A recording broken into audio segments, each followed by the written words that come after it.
I do wonder how many real Christian colleges or universities there even are in the U.S.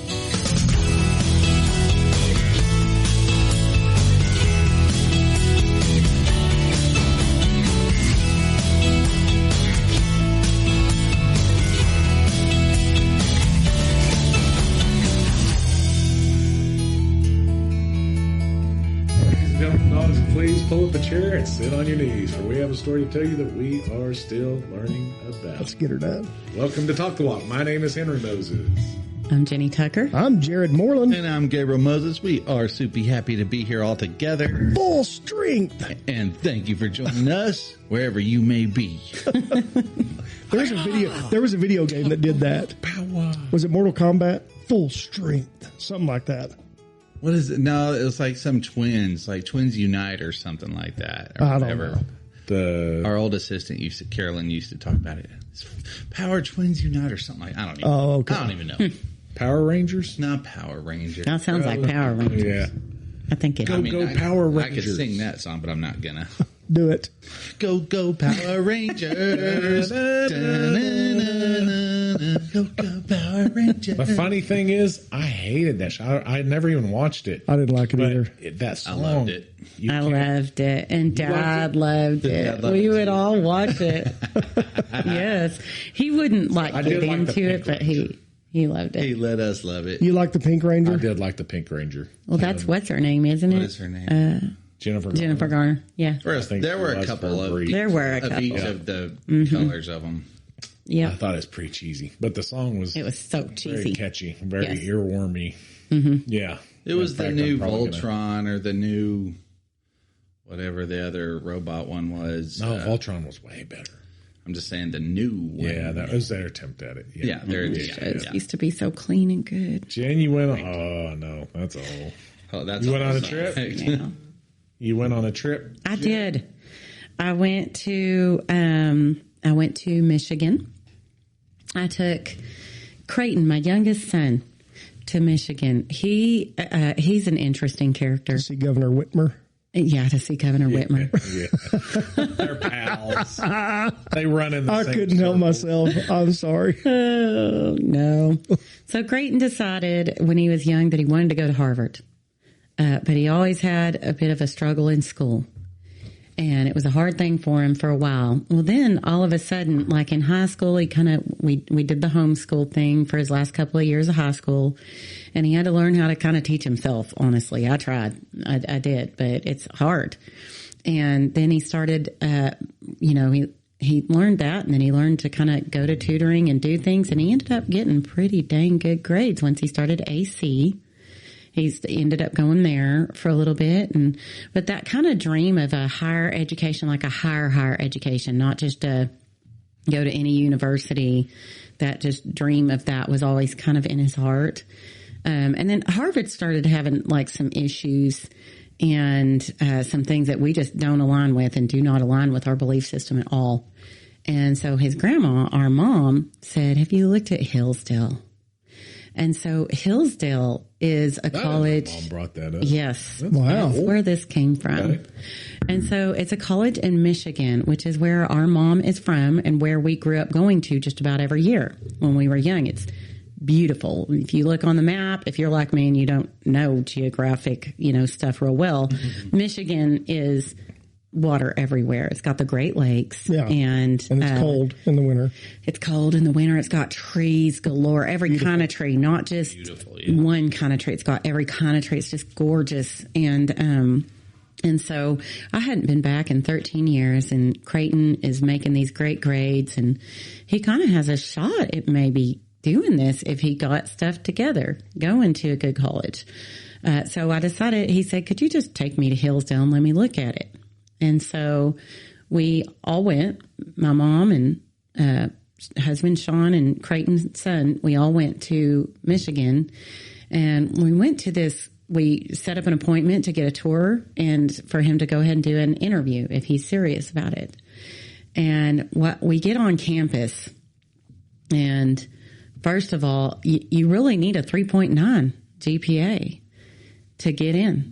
And that's, that's kind of a hard thing to do. Creighton's is more like a 3.76. And we talked about it, as we got there, he'd have to retake 2 classes, which he was fine with doing. But we get there, and I mean, it was like as soon as you step on this beautiful campus, if you don't know Hillsdale College, go look it up. It's got the most magnificent chapel that I've ever seen in my life. It's just beautiful. And where's it at? It's in Hillsdale, Michigan. Oh, it's literally in Michigan. A little town called Hillsdale, Michigan. Is that now? Where's that? Is that centrally located? Yes, kind of central. Michigan? Yes. Okay, gotcha. Okay.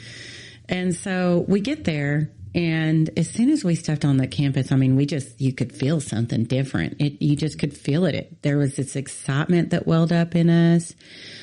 We were there in the fall, and so that was one of the most beautiful things I've ever seen. Every color under the rainbow was on these trees, just stunning. These golden, and each, some it was just walls of color, and they overhang the streets, and it's just beautiful.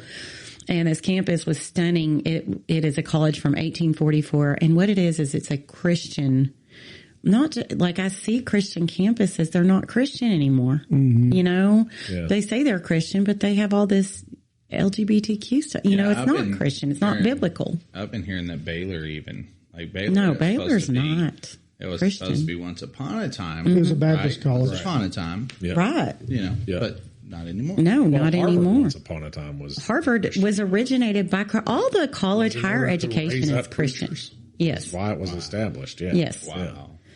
Yeah. Which they don't talk about that in the history of it now, but that's a whole. We'll get. But it's true. Yeah. Yeah. So Hillsdale really is. I was curious, and I get a lot of mailers from Hillsdale, and it's on a lot of the conservative shows. They talk about Hillsdale. You get emails from different articles and stuff. They do free courses for like continuing education. And we get there, and it was so exciting.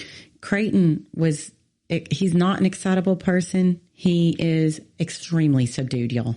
And focused. And very focused. Yes. Yeah. And he's not super social. And tunnel vision. Yeah. This is the goal. Yeah. Nothing else matters. Right. Yeah.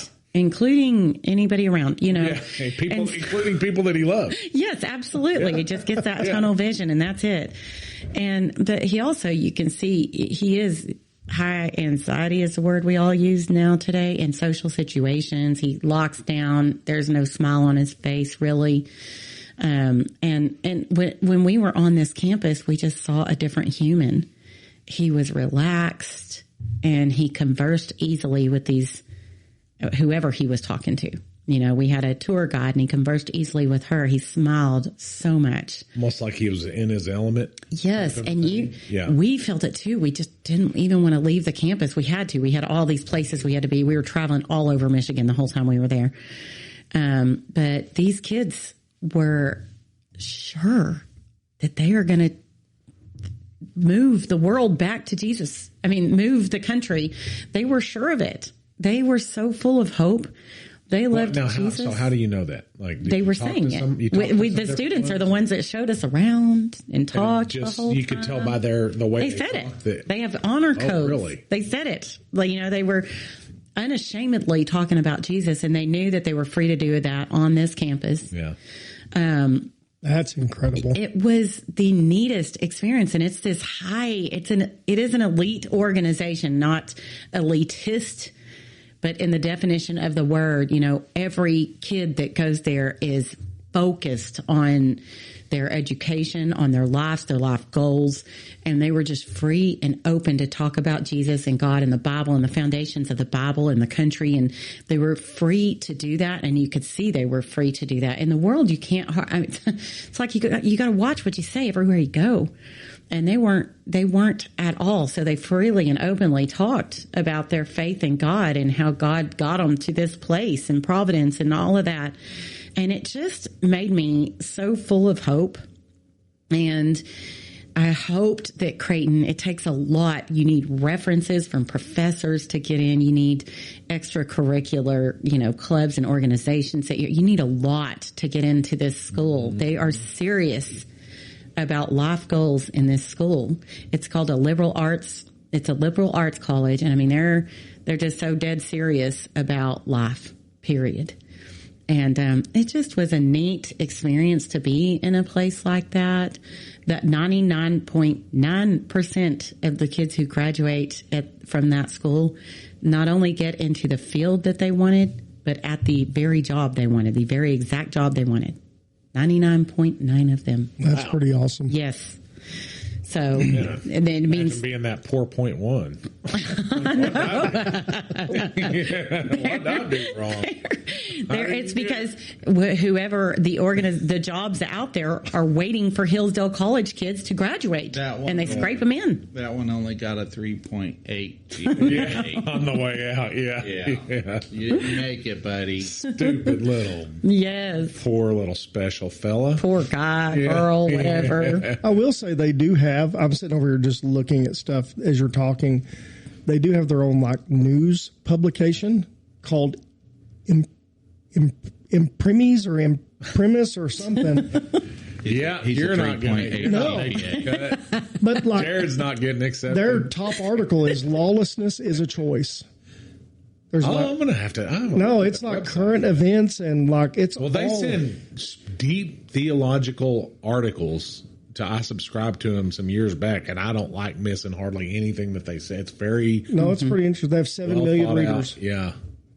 Interesting. Well, and Creighton wasn't the only one who had an appointment that day. There were tons of kids coming for their tours and their interviews, and all the kids there were dressed to the hilt.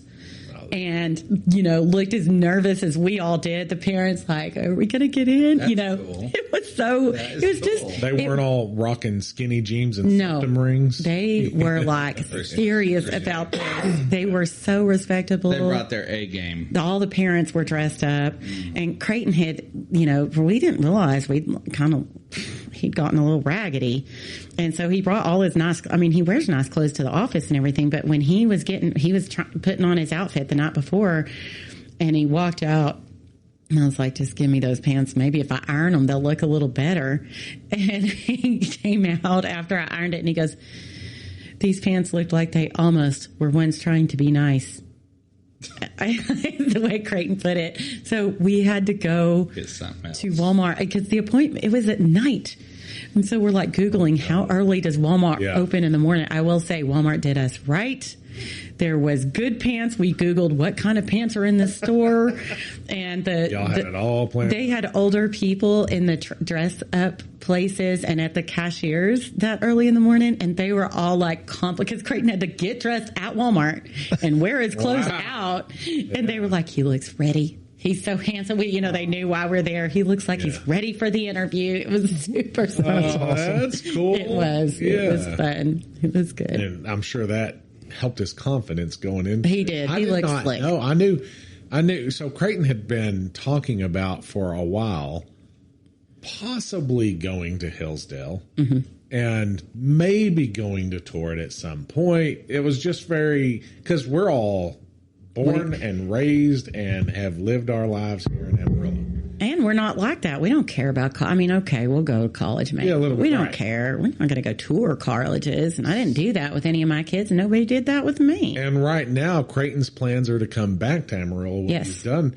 But there was a point, I don't know, maybe like a month or two ago that I was talking to him about, hey, is the Hillsdale thing still on the table? He was like, probably not. He was kind of, that's probably not going to now. So, but I didn't realize that he was actually doing an interview.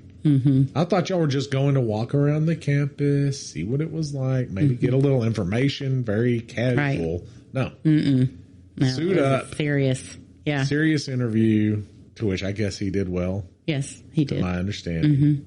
So, is in his element. So now he seems, he wants to go back and redo a couple courses, which, by the way, he got a good, I think, B+ is in.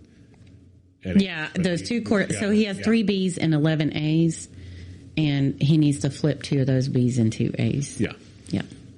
And he can. He could have back then. He worked full time for us, so he's working full time and going to school full time. So he could have got A's if he we're also working. Yeah. And maybe if he hadn't put off a couple of things to the last minute. But he'll just have to fix those things, Yeah. He'll just have to fix them. So before we get in the topic, I will say they do have the Unashamed Academy. Did you know about this? No.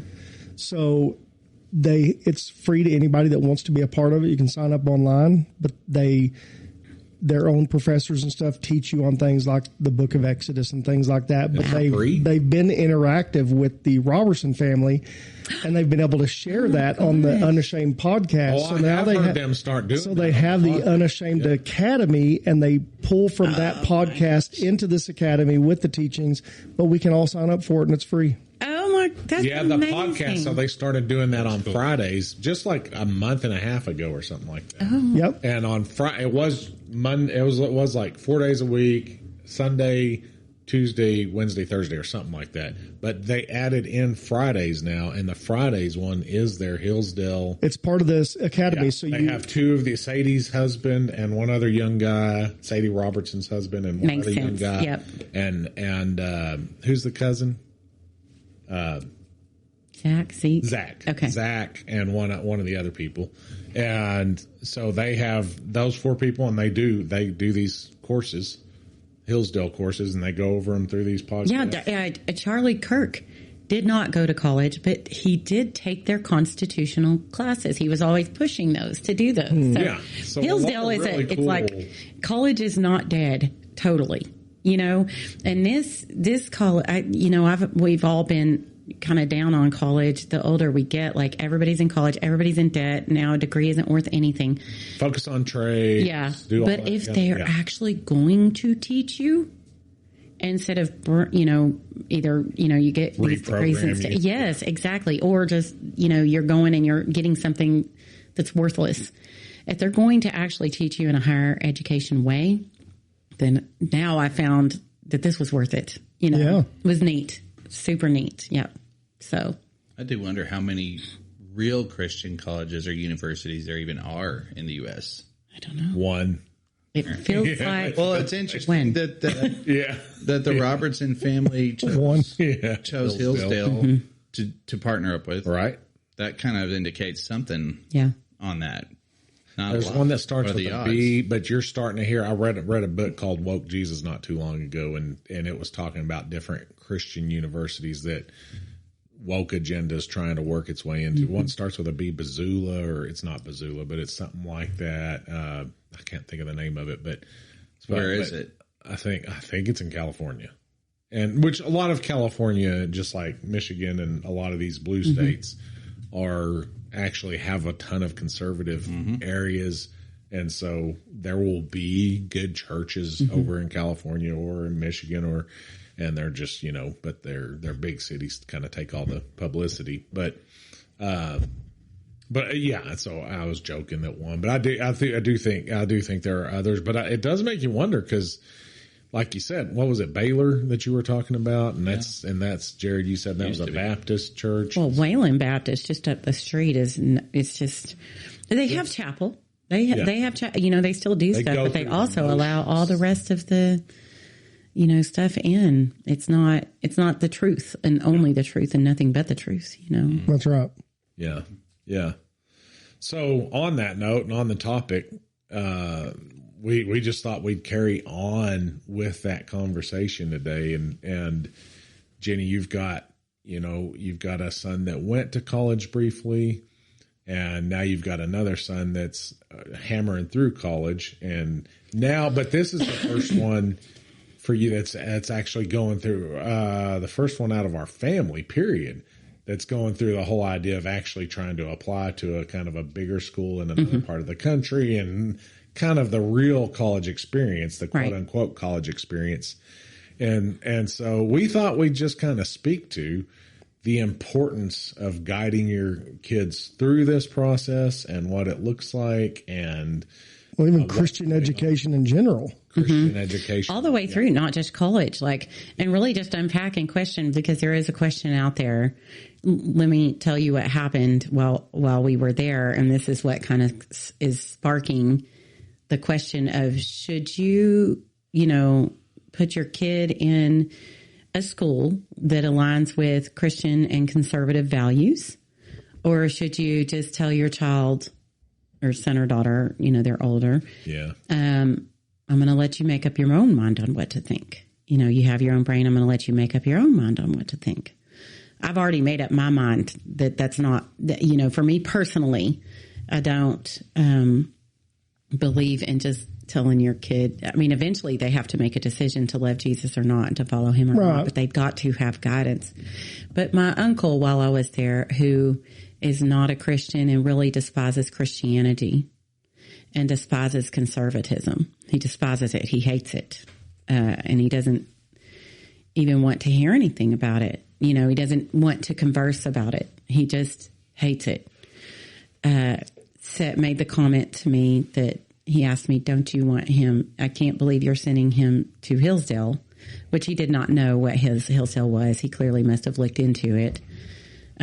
But he said, don't you want him to be able to think for himself, or are you just going to decide what he's going to think?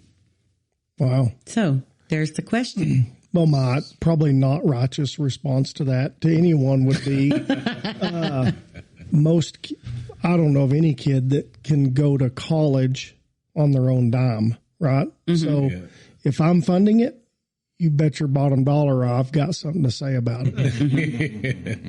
Yeah. Now, if my son says, hey, I'm going to go here and I'll pay for it however I see fit. All right, you're an adult, but I would highly advise against it. But that's not a very righteous response to your uncle. And is any college not going to present a worldview? Exactly. I mean, is there any college at all that's not going to present some type of, let's don't act like the ones that Uncle Hal would have presented doesn't have a worldview, right? That whatever he would have chose, whether it be another University of Southern California or Harvard or whatever the case may be, all instructors have worldviews, and most of them are leftist. 90% of leftist professors are thinking. You're training a child. Correct. If there was going to be complete free thinking, it would be here's math, here's science, here's history, unbiased history. Just here it is. Which, by the way, unbiased would have some Bible in there, but that's a whole different subject. It would just present the stuff the tools that you need to do your course. But that's not what's happening. Every college, not even just college, but schools in general. Yes. There's a reason Christians are pulling because they are programming the children to adopt their stances and beliefs. Well, it goes as far as in New Jersey, the two that are running for governor right now, the woman who's running for governor has stated loud and proud and clear that if she gets in, that she does believe parents have the right to train their children, but some things they should not have the right to opt their children out of. And one of those things is LGBTQ education. Yeah. So she plans to enforce and to force all children to learn about LGBTQ, their lifestyle, their way, and of course, in the most positive light. So how is that not? Like, we're not allowing children to make up their minds. She's not allowing parents to opt out of that. How is that free thinking? Right. How is that free thinking? Exactly. Yeah. So the question again, then there's people who going all the way down to elementary school, all the way down, grade school, not just elementary, but all of grade school. How should that be handled, do we think? So Proverbs 22:6 says, train up a child in the way he should go. Even when he is old, he will not depart from it. Deuteronomy 6:6-7 says, and these words that I command you today shall be on your heart, and you shall teach them diligently to your children, and shall talk of them when you sit in your house, when you walk by the way, when you lie down, and when you rise. And so there's this picture that's painted of building your child and developing them, installing, downloading into them. First, it says, I love Deuteronomy. The first thing it says is, these words that I command you today shall be on your heart. So first it's talking about get it in you. And then once you have it in you, take that and deposit it into your child. Well, someone who didn't send their child to Christian school, so I'll make a statement, then I would like to ask Gabe a question. So our son went through all public education. We lived in a small town in Missouri at first, and it was just phenomenal living there. There were Christian values that were held on to, traditional values, and it was elementary, and it was just phenomenal. Moms stayed at home. They participated in all the field trips, and they did all those things. It was just phenomenal. And then we moved back to Amarillo, and we continued in that in elementary, and we saw things were way different. Angel showed up for the first field trip, and they were like, "What are you doing here?" No other moms were there. Just the whole value system was different. He went through middle school, went through high school, went to Randall High School. I try not to have any regrets, but if I had a do-over, that might be something I would have done considerably different because it's so much harder. Mm-hmm. You can send them through public school, but you're given a liberal agenda, 8 hours of your son's mind and time, and the time you get when they get home to undo everything they heard and was taught is very challenging, very challenging. So I won't go into all that, but that's the road we chose and that's what we live out. But Gabe, you didn't choose that road. Your kids are in Christian education.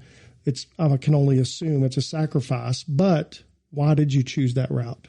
The way you just said that, dude, you said you have to undo. I'm like, you're right. 8 hours of crap. And then you get a couple hours before bedtime. So, because you're going to have supper in there. They're going to want to unwind for a second. They don't want to see or do anything with anybody for a second. They kind of just want to do their own thing. And you might get an hour or two. And in that hour or two, you got to undo nonsense that somebody dumped into their brain, funneled in there. And I had planned for, before Carrie and I got married, my wife Carrie and I got married, to bump them into San Jacinto Christian as soon as they hit junior high, which will be 6th grade, and let them go to Bushland Elementary School before that. And but then I guess God kind of expedited that, because when Carrie and I got together, we just kind of started trying to go, well, how are we going to do this? Her kids were over in that Sleepy Hollow area. Mine were Bushland area. And we just, we talked, we asked a lot of people what they thought of different schools, and we prayed a lot. And ultimately we were just like, what choice is there? We didn't see a choice. I was dumb. I thought if you just lived in a nicer neighborhood and you were in a more expensive school district, your kids were safer. Me too, Terry. It's worse. I went to Randall High. Yeah. We went to Randall High School, and I watched kids sneaking around, dealing drugs to each other, doing all the things it did. And Randall's a decent school, quote unquote. But I'm like, God wasn't pushed at all there, at all on any level. No. And San Jacinto Christian, we got lucky. Jenny, you had Creighton there, and it's a Christian school, so you have to be unashamedly Christian for me to even consider you a respectful or a person of any kind of great intellect. Your decision making to me, I'm like, man, risky. If you're going to vouch for something that doesn't put God first, I have my issue with that. I'm not talking about today. I'm talking about eternity. Mm-hmm. I have 6 kids. I'm scared a little. I know that they can run off the rails. And we're wondering, how are they going to do? Are they going to stick with what we've taught them? Or are they just going to, you cannot make anybody do anything. But I have zero. I'll pay the money. I don't care. Well, if you just play the odds are in your favor. I mean, it's a yes, they're going to face the world. The enemy doesn't go to sleep and doesn't not reside in certain places. He's everywhere, but you're flipping that. You're having to minimize the undoing. That's right. And here's the cool part is we have. I was friends with some people that put their kids in to San Jacinto Christian early, like right from the get-go, and they are not rich. They're not rich. It's very expensive. expensive. Said it is a priority for us. It is a sacrifice, and we do not care. You know, They've done it with their two kids all the way up, and one of them was about to graduate, and I admired it, and I was nervous when he first told me that. well, it has to be a non-negotiable, right? I'll never forget me and Angel, young, married, going to a budgeting class with Pastor Bo Williams, which we all know. Mm-hmm. And it's funny, the number he called out. He said, if your combined income as a couple is $40,000, which mine and Angel's combined income was $40,000 at that time, 30 years ago or more, or a little bit less. He said it can be an abundance, but you have to be willing to sacrifice. He said there's many of you that are going to walk out of here and you're not going to change the neighborhood you live in. You're not willing to live in a nice trailer home in a nice trailer park. You're not willing to live in a different part of the area of town. Mm-hmm. But I was thinking, like, it could have been a non-negotiable. Did me and Angel were we not willing to sacrifice our neighborhood to be able to afford a San Jacinto? Because it is expensive, especially with 6 kids. But if it becomes a non-negotiable, you don't have to worry about it. Yeah. Well, I like the word non-negotiable. Is it better than that? I like it as if it was never even an option. Mm-hmm. Right. Like you just go, well, we need groceries. So we go get groceries. This places, I started hearing of people putting litter boxes in the school. True, not true, I don't know. But man, why do you need a litter box in the kids' bathrooms? And we all know where that goes and what that means. Don't need to go into it. You know what that means. No, thank you. I just heard more and more things that confirmed to me, no, I don't remember this in the Bible. I don't remember it in the Bible. Let's get real. I've heard sports people say, big time athletes, they'll go, well, why play a sport unless you want to be the best? Well, count the cost of being a Christian. It's hard. Mm-hmm. Well, that's really good. That's really good. It's hard, man. I think everybody knows there's a lot of things that are sacrificial that you got to let it go, or you got to pick it. And up. most of it, you have to sacrifice self. Yes, all the. I mean, at the end of the way you look to your whoever you're around, we kind of all want to look great. Like I live here and I have this car, and we kind of, even if nobody even knows, you still want to look in your mind. You're comparing. It's just the nature of the world we live in today. If you sacrifice, I would do the same, Jared. I don't have a ton of regrets in my life, but if I could go back and raise my sons in a Christian school and train them right. I mean, like that scripture, it goes along. I think you were reading Proverbs earlier, but in Joshua or Deuteronomy, write the law on your heart, write them on your gates. Yeah. You put them everywhere. Yeah. Yes. You write it everywhere. That means you train. This is a training ground. When you're raising your kids, you are training them for war. I am sorry to be dramatic on that. I know some people don't like that, but you're training your kids for war. They're going to get attacked from every which direction. How do they fight that? What's their shield? It's the word of God. And another thing my uncle said was, you Christians, you expect all religions to bow to you. And it's so offensive. No, just let me have my religion, though. Well, the thing is the truth is that the God of heaven sent his son Jesus down. That's right. And sacrificed himself for the sins of the world. He was the final sacrifice. That's the truth. I don't expect anybody to bow, but here's the thing. I will always say the truth. You can believe it or not. I love people enough to say what the truth is. Offending someone is the last thing on my mind. I could care less who that offends. I will always say the truth because I love you. Well, and the truth is,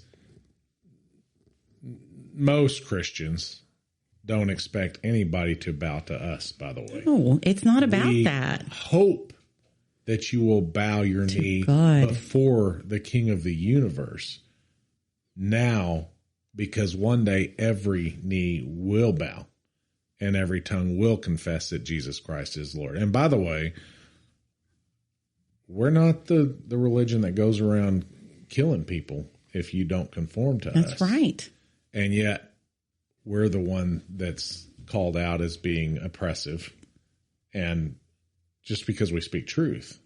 Well, Islam says straight up, you see the Queers for Islam and all that, or Queers for Muslims, or whatever these groups. And I've seen videos where Muslims straight up tell them, no, we'd kill you over there. Mm-hmm. We'd kill you. And they still do, because you don't eat your own. They're in the same. Well, because they're wanting even the Muslims and the Nation of Islam to conform to their ideology, and they're like, we ain't doing it. Well, and it's but the left doesn't look at that as, they still look at it, and that's the crazy part. Christians, we don't agree with you. We will say you're wrong. We won't kill you over it, right? But we're not. We're just let you do love you. Where Jenny in her conversation with our uncle was very gentle and loving. And even though he was kind of railing and really, for all intents and purposes, hung up the phone on her and just ended the conversation, even though Jenny was the one that was being reasonable the whole time and showing the love of Christ. But it drives you crazy. It drives the evil spirits within you crazy. Because and I have noticed and love it. Everybody says, well, yours is the only one that says it has to be just you. It has to be just Christianity. It has to be just Jesus. Mm-hmm. And I'm like, yeah, it does. Yes. And there's no other option. That's it. And that is the truth. Mm-hmm. But guess what, brother? You have free will. You do what you want. Not that big of a deal. Nothing to get mad about. Do what you want. I'm reminiscing a little bit over here because Angel stayed at home for the first 10 years of David's life. And when she went back to work, it's because we'd moved 10 times in 9 years and we just wanted a house. And so it was a sacrifice for her. It was a sacrifice for her to stay home, but we felt like it was worth it. And I'm like, man, we wanted a castle first, and we should have chosen, hey, when she went back to work, let's take that money, put David in Christian education. And looking back, hindsight's always 20/20. It is. Sure. Our careers climbed and we made more money. We would eventually been able to get the house quicker, but I don't feel condemned or shamed. That's the path we chose. And I hope people that are listening, you don't walk away thinking we're saying, if you're not choosing Christian education for your kid, you're a terrible person. Just if somebody chooses it because of what I've shared, great. If not everybody can do it and it doesn't work for everybody. But man, if I would say from my perspective, I wished I'd have made it worth it. I wished I'd have made it work, but I didn't. And I'm not shamed. I'm not condemned for it. I mean, well, you never underestimate the power of the Holy Spirit at work in your children's lives. It's that simple. He is working on them anyway. Mm-hmm. But it's in your default. It's because you defaulted. It's because I defaulted. And I'm not saying, again, anyone out there, but even I have a sister who her children are in public school and she is a lot more intentional. They have Bible studies at night. They have the kids in every church activity possible. She is a lot more intentional than I was. Working hard to undo. Yeah, she's working very hard to undo what they learned there in school. And so, I wish I would have even done that. I can see so many ways that I defaulted on my end of the covenant with the Lord. When I came into a covenant relationship with him, the covenant was, I will follow you. I will raise my children to follow you, because in following you, that's what that means. Mm-hmm. I not only follow you, I teach my children, your children, who you are only on loan to me. I teach them. I defaulted on my end. But our faithfulness does not undo his faithfulness. And so there just is no shame. There is how to go forward now. When's the best time to plant a tree? 20 years ago. When's the second best time? Today. And if you can't send your kids to Christian school, then do like your sister. Mm-hmm. Get to work undoing. Yes. Be intentional with every spare moment you have. Mm-hmm. Don't turn on the TV to the garbage. I mean, there's a series me and Angel are watching right now, and it's just like Pastor Jimmy Evans said years ago. It's just a little bit at a time. I mean, prime time television. They're dropping. I don't do any of it. They're dropping the GD word. Yeah. I mean, it's getting terrible and terrible. So if you can't go to Christian school, don't turn on your TV. When they come home, have a Bible study. Mm-hmm. Sit around the table, have a meal. talk to your kids, listen to them, address their stuff, get in the Bible if that's all you can do, then that's better than doing nothing. But also it is, to me, this is just my opinion, a little like, having a Diet Coke with that burger and fries with chili and cheese on top. Or the Weight Watcher joke, Diet Coke and donut. Yes, it is a little like that. And so consider, definitely consider, we all have things that we supposedly can't live without. You've got that car payment on that beautiful car. I'm going to say that I'm talking to you, 90% of you who are listening right now do this, and it's because I pull so much credit. Yeah.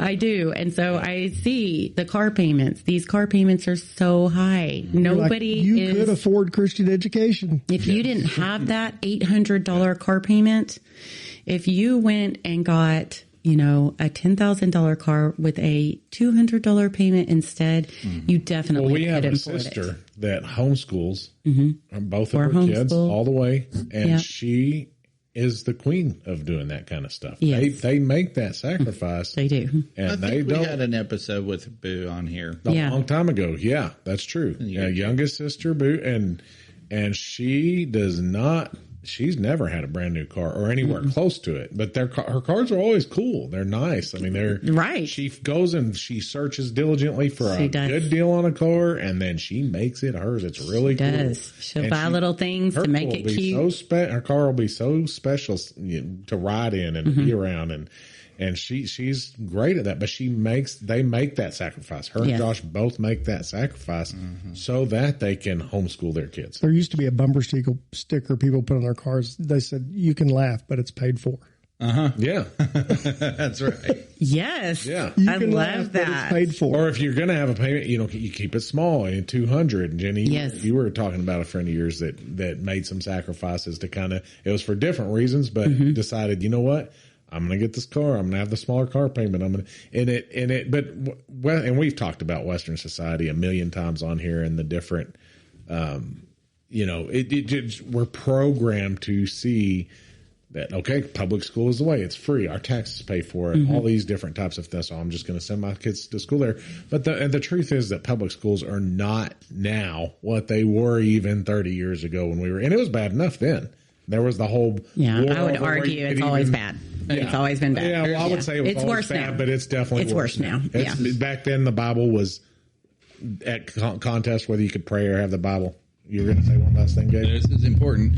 I did hear from some friends of ours that there is some type of voucher situation that will cover your kid's school. Yeah, it's coming. San Jacinto Christian, is next that coming? year. I was wondering. It is. There is something. I'm the details. I'm not sure, but it's going to cover a lot, if not all, depending on certain scenarios.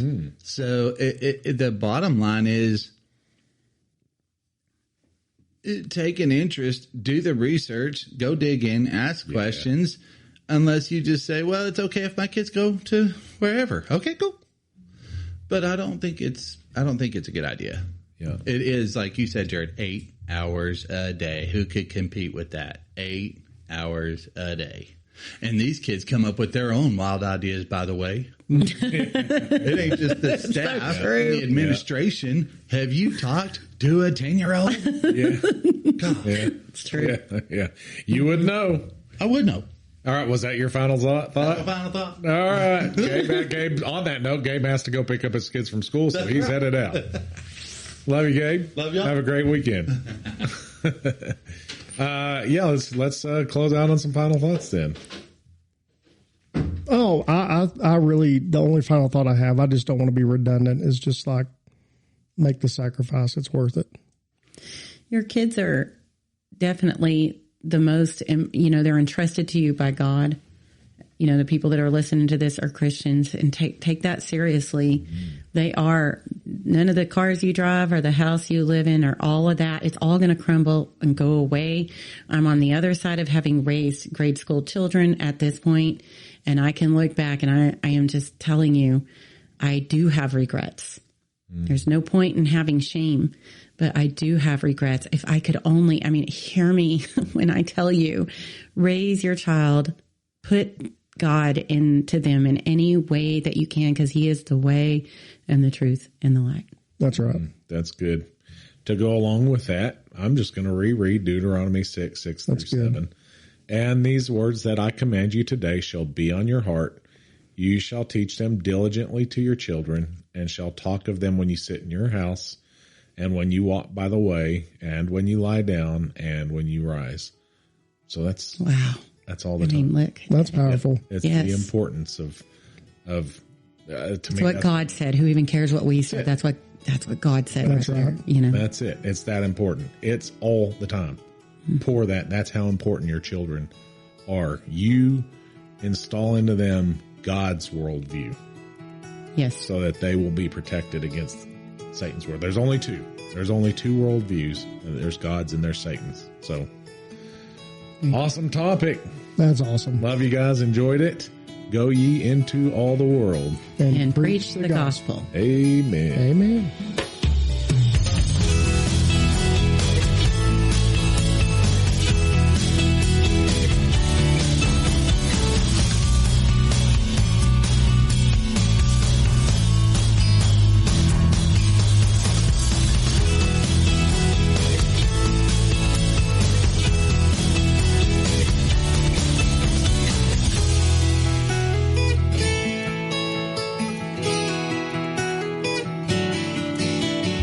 But it'll be fun. I've got plenty to say all the time anyway.